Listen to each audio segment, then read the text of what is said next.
రాష్ట్ర ప్రభుత్వం చేపట్టిన రెవెన్యూ సదస్సులో భూ సమస్యలు శాశ్వత పరిష్కారం చేపట్టిన గత ప్రభుత్వంలో జరిగిన అక్రమాలపై చర్యలు తీసుకుని అర్హులైన పేదలకు సాగు భూమి, ఇంటి స్థలాలు, అనుభవంలో ఉన్నవారికి ఇంటి పట్టాలు ఇవ్వడం ద్వారానే రెవెన్యూ సదస్సులకు అర్థం ఉంటుందని, అలా కాకుండా అధికార పార్టీ సమావేశాలుగా నిర్వహిస్తే ఉపయోగం లేదని బుధవారం స్థానిక సిబి కార్యాలయంలో జరిగిన విలేకరుల సమావేశంలో ఆ పార్టీ జిల్లా కార్యదర్శి గాలిచంద్ర పేర్కొన్నారు.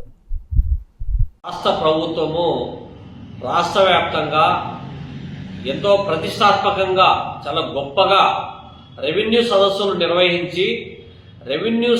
నిర్వహించడం ద్వారా 2019కి ముందు ఉన్నటువంటి రికార్డులేంది, 2019 తర్వాత ఉన్నటువంటి రికార్డులేంది అనేటువంటి దాన్ని వెరిఫై చేసి భూ సంబంధ సమస్యల పరిష్కారమే ఏకైక ఎజెండాగా చేసుకొని నిర్వహిస్తున్నామని చెప్పి చెప్తా ఉంది.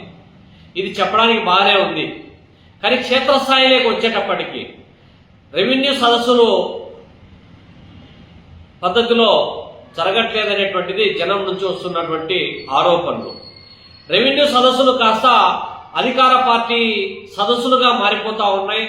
అధికార పార్టీకి సంబంధించినటువంటి ప్రజాప్రతినిధులు కానటువంటి వాళ్ళు, పార్టీ నాయకులుగా ఉన్నటువంటి వాళ్ళు వేదికలెక్కి వాళ్ళ పార్టీ కార్యకలాపాలు చెప్పుకోవడానికి ఒక వేదికగా మార్చుకుంటా ఉన్నాడు తప్ప, రాజకీయాలు మాట్లాడుకోవడానికి ఉపయోగపెట్టుకుంటున్నాడు తప్ప నిజంగా సమస్యలు పరిష్కారం చేయడానికి ఈ సదస్సులు జరుపుతా ఉన్నట్లు ఎక్కడ కూడా కనిపించడం లే.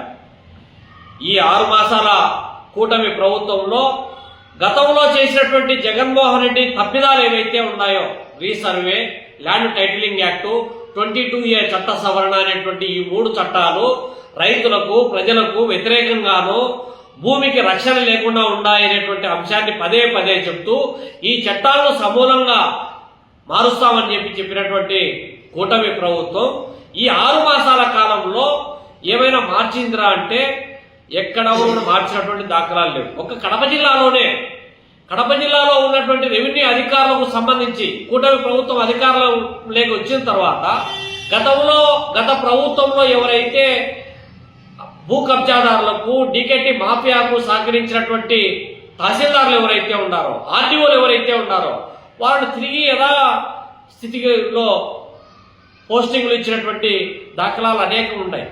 కనీసం తహసీల్దార్ల పైన అనేక అభియోగాలు, ఆరోపణలు ఉన్నటువంటి వాళ్ళు రెవెన్యూ డివిజన్ కూడా మార్చకుండా సేమ్ రెవెన్యూ డివిజన్లోనే పోస్టింగ్లు ఇచ్చినటువంటి ఘటనలు కూడా ఇవాళ ఉంటా ఉన్నాయి. గత ప్రభుత్వంలో చేసినటువంటి తప్పిదాలు, ఒకరి భూమి తీసి ఒకరి పేరుతో నమోదు చేయడం, ఎలాంటి డాక్యుమెంటు లేకుండా తప్పుడు డాక్యుమెంట్ క్రియేట్ చేసి భూములు ఆన్లైన్ చేసినటువంటి అధికారులే ఈరోజు వాటిని చట్టబద్ధత కల్పించడానికి నోటీసులు ఇచ్చి మీరు కోర్టుకు పోండి అని చెప్పేటువంటి పరిస్థితి కొనసాగుతున్నటువంటి నేపథ్యంలో మొక్కుబడిగా రెవెన్యూ సదస్సులు జరపడం వల్ల పెద్ద ప్రయోజనం లేదనేటువంటిది మాకున్నటువంటి అభిప్రాయం. నిజంగా ప్రభుత్వానికి చిత్తశుద్ధి ఉంటే ఇవాళ గ్రీవెన్షన్లో వచ్చినటువంటి అప్లికేషన్లను వాటిని పరిశీలి చేయాలి. తహసీల్దార్ల కార్యాలయాల వద్ద పెట్టినటువంటి అర్జీలు ఏవైతే ఉన్నాయో వాటిని పరిశీలి చేయాలి. ఇప్పుడు రెవెన్యూ సదస్సులలో వచ్చినటువంటి అర్జీలను ఎప్పటికప్పుడు ఆన్లైన్ చేసి వాటికి నిర్దిష్టమైనటువంటి రసీదు ఇచ్చి నిర్దిష్ట కాల వ్యవధిలో పరిష్కారం చేసినప్పుడు దానికి ఒక ఫలితం ఉంటుంది తప్ప ఎక్కడ కూడా రెవెన్యూ సదస్సులు ఎక్కడ జరుగుతాయి, ఎప్పుడు జరుగుతాయి, సమయము, తారీఖు అనేటువంటిది లేకుండా అధికార పార్టీ నాయకులు ఎప్పుడు అవైలబిలిటీని బట్టి సదస్సులు జరుపుతున్నారు తప్ప నిజంగా ప్రజలకు సంబంధించినటువంటి ఆలోచన, ప్రజలకు సంబంధించినటువంటి భూ సమస్యల పరిష్కారం చేసేదానికి కనిపిస్తానట్టు లేదు. పైగా ఇవాళ జిల్లాలో చాలా మంది అర్హులైనటువంటి పేదలకు సంబంధించినటువంటి వాళ్ళు భూమి కోసం దరఖాస్తులు చేసుకుంటా ఉన్నారు. వాటికి సంబంధించిన పరిశీలన చేసేటువంటి దాఖలాలే లేవు. పైగా విలువైనటువంటి భూములన్నీ కూడా ఆక్రమించుకుంటా ఉన్నారు. పేదవాడు ఎవరైనా ఒక 2 సెంట్ల జాగాలు ఇల్లేసుకుంటే వాళ్ళ మీద పోలీసులు, రెవెన్యూ వాళ్ళు ప్రతాపం ప్రదర్శిస్తూ ఉన్నారు తప్ప వాళ్ళకు పట్టాలు ఇవ్వడానికి కూడా నిరాకరిస్తూ ఉన్నారు. ఇంకోవైపు పేరెంట్స్ కమిటీ సమావేశాలు కూడా నిర్వహిస్తూ ఉన్నారు.